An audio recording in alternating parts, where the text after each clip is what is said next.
Hello and welcome to Incredible Abhishek. So, we are here again with another topic for paper 2 point of view, and the topic for today is universal health coverage. This topic, we can say it from a social perspective. ये एक social issues का topic हो सकता है. आप चाहें तो आप इसको इकोनॉमी का भी एक पार्ट कंसिडर कर सकते हैं. ये जनरल एक टॉपिक है and this was in news. ये एक ऐसा थीम है जो हमेशा ही बना रहता है कहीं ना कहीं. तो आई थॉट कि ये एक चीज़ हो सकता है, एक इम्पॉर्टेंट थीम हो सकता है आपके एग्ज़ाम्स के लिए और आपको जानने के लिए. तो शुरू करते हैं. The first aspect, universal health coverage का मतलब क्या होता है. यूनिवर्सल हेल्थ कवरेज हम टर्म ब्रेक डाउन करेंगे और हम उससे समझने की कोशिश करेंगे. यूनिवर्सल कभी भी हम बोलते हैं तो इसका मतलब होता है कोई ऐसी चीज़ जो हम चाहते हैं कि सभी पे एप्लीकेबल हो. उसके बेनिफिट्स, उसका इम्पैक्ट, उसका कॉन्सिक्वेंस, उसका आउटकम, किसी भी चीज़ का सभी लोगों पे, हर सेक्शन पे, हर कैटेगरी पे उसका बेनिफिट पहुंचे. तब हम यूनिवर्सल किसी चीज़ को करना चाहते हैं कि हमने यूनिवर्सलाइज कर दिया, यानी इसका इम्पैक्ट सभी के पास है. हेल्थ की जब हम बात कर रहे हैं तो यूनिवर्सल हेल्थ कवरेज में हम ऐसी कौन सी चीज़ है जिसका इम्पैक्ट यूनिवर्सल करना चाहते हैं, तो वो चीज़ है हेल्थ. ठीक है. सीधा मीनिंग इसका क्या है. दो चीज़ें हैं. पहली चीज़ है हेल्थ सर्विस. हम हेल्थ सर्विस को यूनिवर्सलाइज करना चाहते हैं हर सेक्शन के लिए. वो सेक्शन रिच सेक्शन हो, पुअर हो, women, main, old age, child, सभी के लिए विदाउट एनी फाइनेंशियल हार्डशिप. आप जानते हैं इंडिया में, आपने ज़रूर एक्सपीरियंस किया होगा, इंडिया में मतलब लोग अगर हॉस्पिटल में जाना होता है तो दो तरीके का बिल्कुल एक्सट्रीम है. या तो एक सर गवर्नमेंट हॉस्पिटल्स हैं जो कि रूरल एरियाज़ में या फिर मोस्ट ऑफ द सिटीज़ में उनके इंफ्रास्ट्रक्चर उतने अच्छे नहीं हैं, और जहाँ अच्छे हैं वहाँ बहुत ज़्यादा भीड़ है, वहाँ पे सर्विसेज की दिक्कत है, वहाँ पे डॉक्टर्स की कमी है, वहाँ पे बेड्स की कमी है, वहाँ स्टाफ की कमी है. और दूसरे एंड पे जो हॉस्पिटल्स हैं वो super luxurious, super expensive hospitals हैं, बिल्कुल 5 star hospitals they call it. तो ये इतना बड़ा डिवाइड है इंडिया में, और इसके बीच में एग्जिस्ट करने वाले हॉस्पिटल्स एंड जो क्लिनिक्स हैं वहाँ पे अलग सेट ऑफ प्रॉब्लम्स हैं. वहाँ पे बहुत जगह पे एक्सप्लॉयटेशन है, मेडिसिन को लेकर के दिक्कत है, सर्विसेज को लेकर के दिक्कत है, बेसिक स्टैंडर्ड्स को लेकर के दिक्कत है. तो यहाँ पे मतलब बहुत बड़ा डिवाइड है. या तो बिल्कुल ही ऐसे है जहाँ पे कोई फैसिलिटीज़ नहीं है, और फैसिलिटीज़ हैं तो भीड़ बहुत है.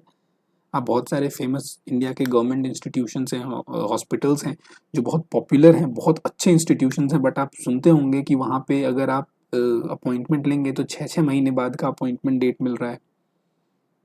एंड दूसरे एंड पे ऐसे हैं जहाँ पे मतलब no money you can say is enough to get treated. तो ये डिवाइड है. तो यूनिवर्सल हेल्थ कवरेज चाहता है कि जो हेल्थ की सर्विसेज हैं वो बिना किसी फाइनेंशियल हार्डशिप के सारे सेक्शन ऑफ पॉपुलेशन को अवेलेबल कराई जाए. सस्टेनेबल डेवलपमेंट गोल के बारे में आप सब जानते हैं, 2030 तक हमें इनको फुलफिल करना है. तो उसमें जो थर्ड सस्टेनेबल डेवलपमेंट गोल है that is related to health, and उसमें स्पेसिफिकली 3.8 जो है वो डील करता है यूनिवर्सल हेल्थ कवरेज से. मतलब ये एक सस्टेनेबल डेवलपमेंट की तरफ का भी एक स्टेप रहेगा. दुनिया भर में यूनिवर्सल हेल्थ कवरेज को लेकर के अवेयरनेस फैलाना और इस चीज़ को अचीव कराना इज़ एन ऑब्जेक्टिव, राइट. तो हुआ क्या है कि जो ये तो मीनिंग हो गई सस्टेनेबल डेवलपमेंट गोल. ये आपके इंट्रोडक्शन लिखने के लिए you can of course you can add anything. You can start with definition, you can start with data, you can say some historical fact related to it. तो बस इसमें आई थॉट कि ये इन्फॉर्मेशन आपको देनी चाहिए, but of course you can definitely innovate.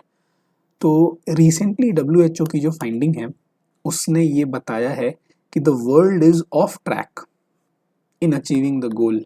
मतलब ये जो सस्टेनेबल डेवलपमेंट गोल है 3.8, इसको अचीव करने के तरफ world is totally not in the right way, of track है, मतलब आपको जिस ट्रैक पे दौड़ना था इस गोल को अचीव करने के लिए, countries are not on this track, right.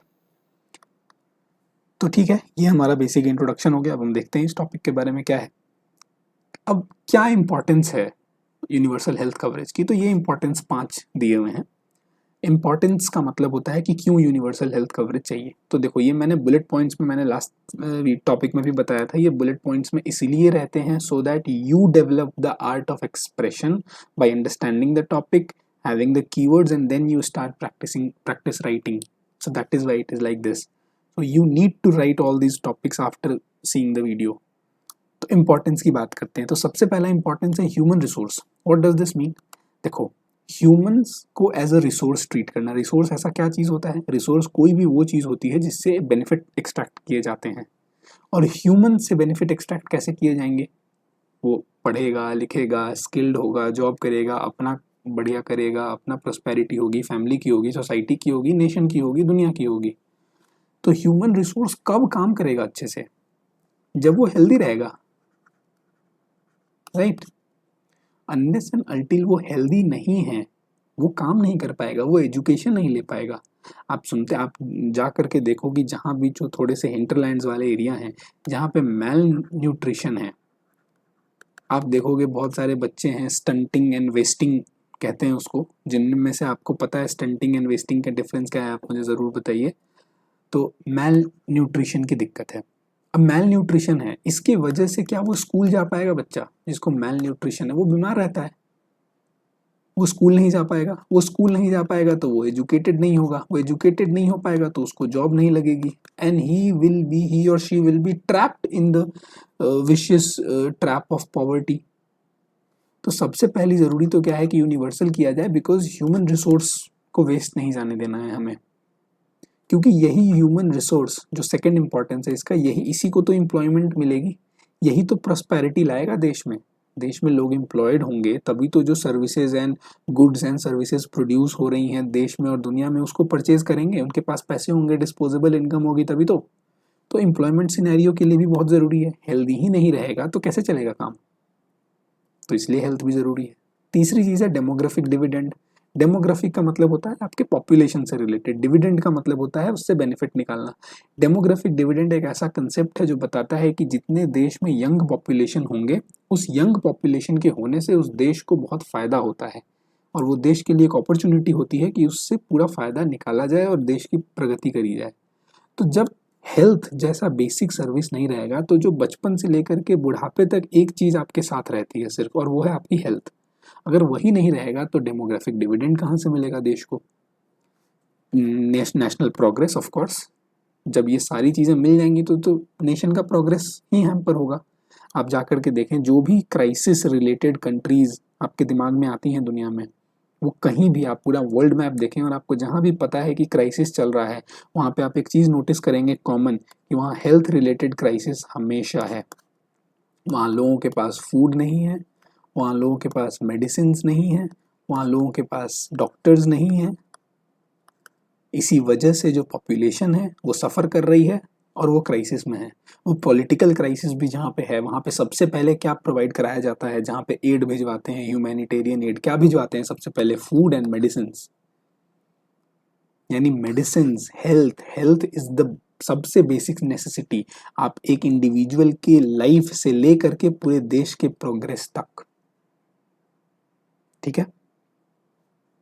Fifth, social differences को भी एलिमिनेट करना है। कैसे? देखो, मैंने बताया स्टार्टिंग में ही, इंडिया में 2 तरीके के मेजरली हेल्थ रिलेटेड इंस्टीट्यूशंस हैं।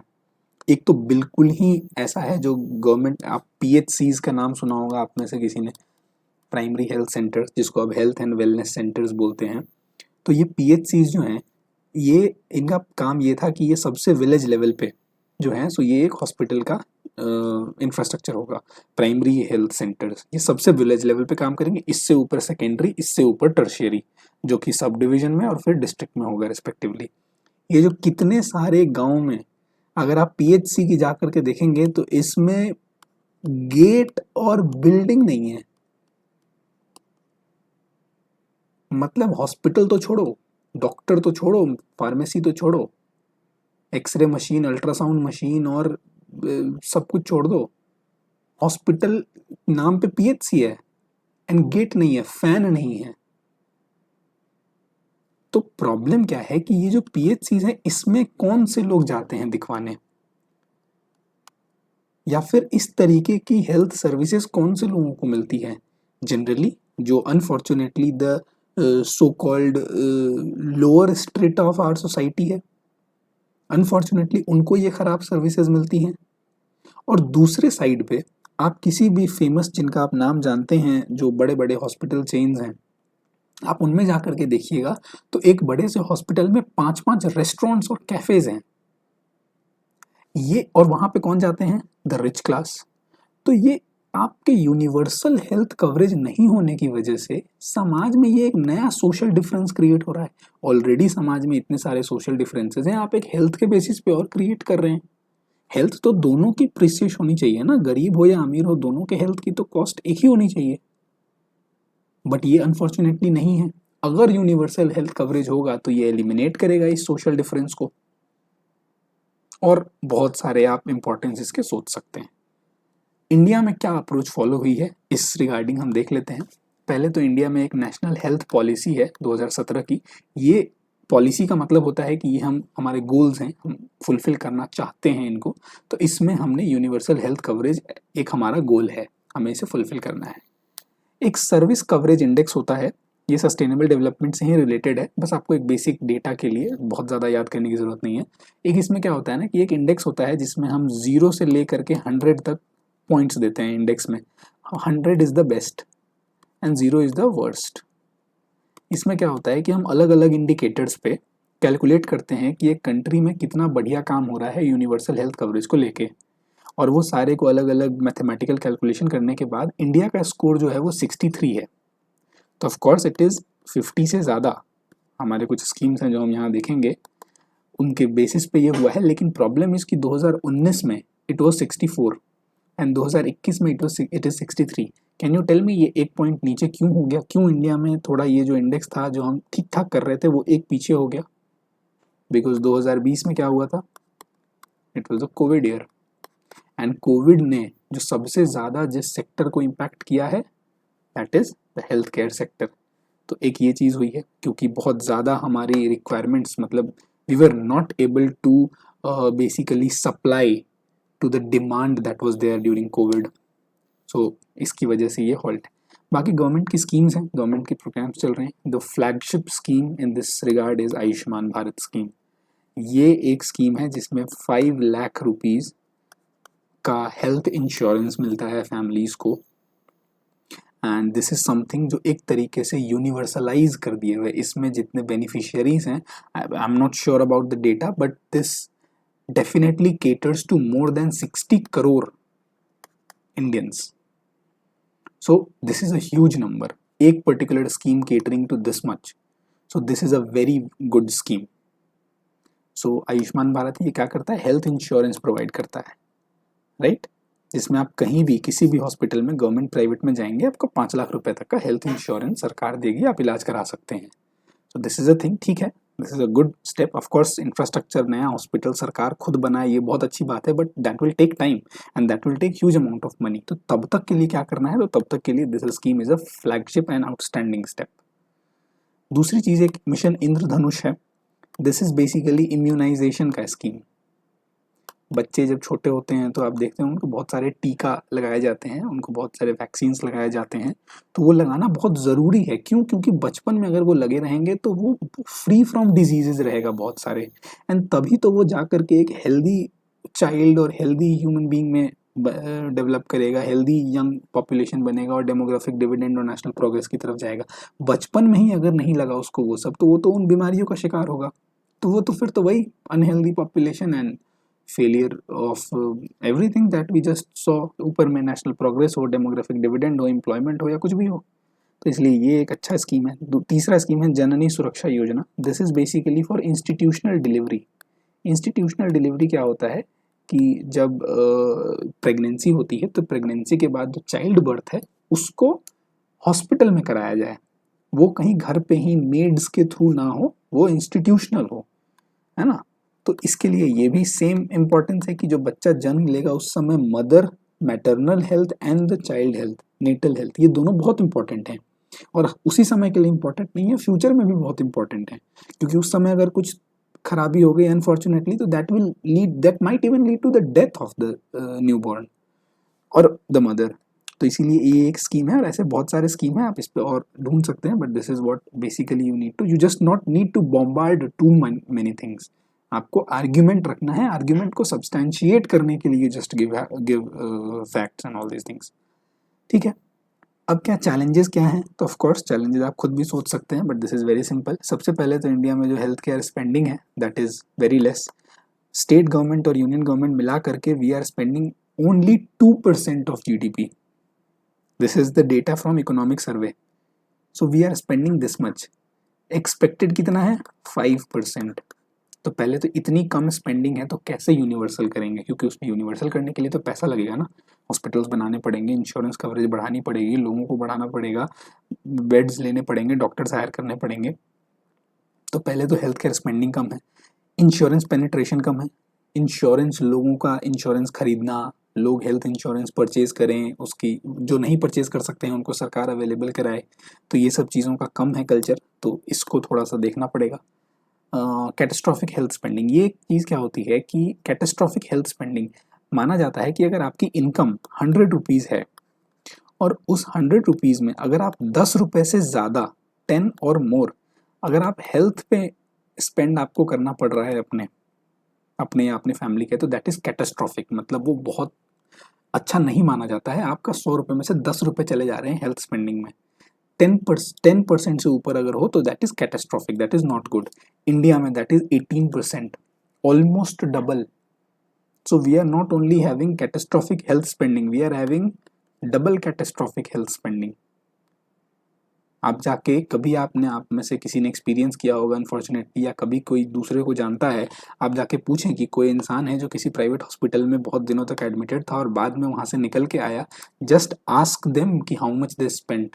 ये उनके आने वाले 5-6 साल तक बहुत लोगों के केसेस में ये ऐसी चीज़ है कि उनको इम्पैक्ट करती है उनके लाइफस्टाइल को और उनके बहुत सारे चीज़ों को, बिकॉज इतना ज़्यादा पैसा लग जाता है, बिकॉज इट या तो इट इज़ वेरी एक्सपेंसिव या तो it doesn't exist at all.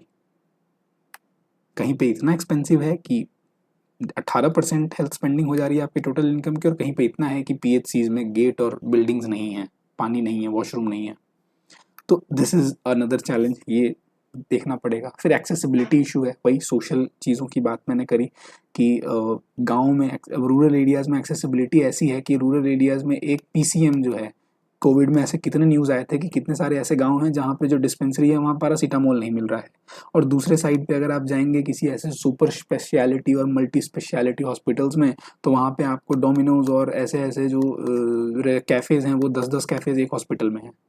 तो ये तो मतलब एक्सेसिबिलिटी का बहुत बड़ा गैप है ना, तो रूरल एरियाज में तो एक्सेसिबिलिटी की बहुत बड़ी दिक्कत है, राइट। तो ये एक कंसर्न है। फिर under staffed, Indian health care sector is under staffed. हमारे यहाँ डॉक्टर्स की कमी है, हमारे यहाँ नर्सेज की कमी है, हमारे यहाँ पैरामेडिक्स की कमी है, हमारे यहाँ फार्मासिस्ट्स की कमी है। तो एक ये चीज़ है, इसको ठीक करना पड़ेगा। अब हम जब सोल्यूशन की बात करेंगे, वे फॉरवर्ड की बात करेंगे, तो बस जो जो चैलेंजेस हैं उनके सोल्यूशंस दे देने हैं, ये आप कर सकते हैं।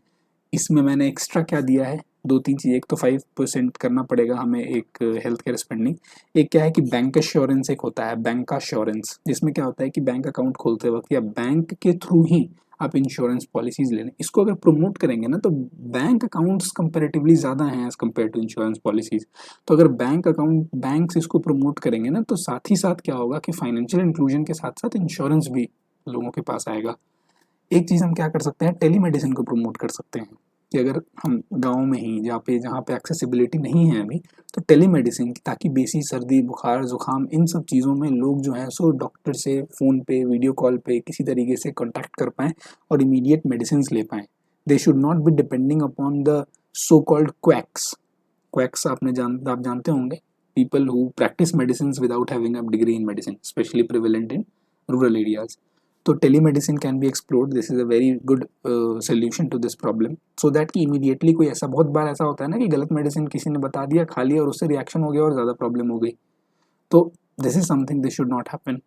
एक क्या है ना कि पीएचसीज को स्ट्रेंथन करना है, of course we need to have good infrastructure in rural areas. Telemedicine से सारे सोल्यूशंस तो नहीं होंगे, हॉस्पिटल तो होना पड़ेगा ना इसको, और इसके लिए ही किया जा रहा है। आयुष्मान भारत स्कीम का एक और कंपोनेंट है जिसमें हम क्या कर रहे हैं कि हम हेल्थ एंड वेलनेस सेंटर्स बना रहे हैं और हम इंफ्रास्ट्रक्चर अपग्रेड कर रहे हैं उसकी। तो ये एक चीज़ है। एक हम कॉम्प्रिहेंसिव यूनिवर्सल हेल्थ कवरेज का रोड मैप बनाना होगा हमें। कैसा रोड मैप? उसमें हम कैटेगराइज करेंगे कि रिप्रोडक्टिव हेल्थ के लिए ये करना है, यहाँ पे जैसे कि इंद्रधनुष स्कीम हो गया, जननी सुरक्षा योजना हो गया, ये सब रिप्रोडक्टिव हेल्थ का एक एक्सटेंशन आ जाएगा, क्योंकि ये न्यू बॉर्न को डील करता है। जब बच्चे का जन्म हो जाएगा उसके बाद इन्फेक्शियस डिजीज ना हो, उससे रिलेटेड जो भी यूनिवर्सल हेल्थ कवरेज के एस्पेक्ट्स हैं उसको एक अलग तरीके से, नॉन कम्युनिकेबल डिजीजेस को अलग तरीके से। इंडिया में डायबिटीज़ और ब्लड प्रेशर ये एक ऐसी चीज़ें हैं जो बहुत कॉमन है, उससे रिगार्डिंग सोल्यूशंस करना पड़ेगा। इंफ्रास्ट्रक्चर अपग्रेडेशन का एक अलग होना चाहिए। तो एक ऐसा कॉम्प्रिहेंसिव रोड मैप बनाना होगा सो दैट हम अचीव कर पाएँ उसको फॉलो करके। तो ये कुछ मोटा मोटा बातें थी यूनिवर्सल हेल्थ कवरेज पे। आई होप कि ये टॉपिक क्लियर होगा और इस पे you will be able to write good. ठीक है, तो we'll meet in the next video with some another topic. Thank you.